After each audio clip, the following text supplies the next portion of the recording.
So friends, how are you? How's it going? So today I'm going to show you that how to remove the background in Photoshop in just 10 seconds right off the bat with the new AI tool. So let's get started. Don't worry, it's very easy. Let's go.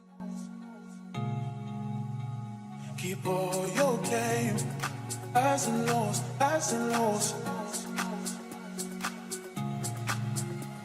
So say highs and lows, highs and lows.